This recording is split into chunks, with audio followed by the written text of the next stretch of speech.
Increasing pain and a lack of function are the two biggest reasons that you may need to consider having a hip replacement.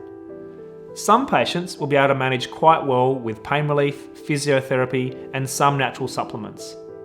The GLAD program, for example, is a specific physiotherapy program for patients with hip and knee arthritis symptoms.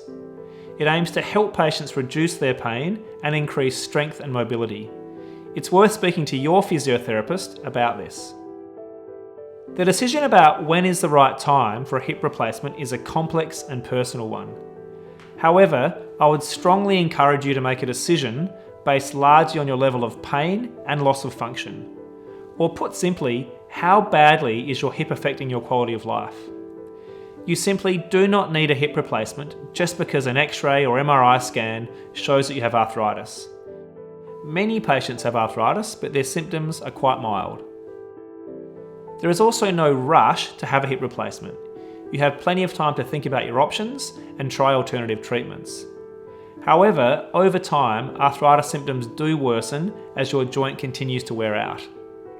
Unfortunately, we can't permanently cure arthritis without a joint replacement procedure. Getting a broad range of opinions from healthcare professionals is also helpful.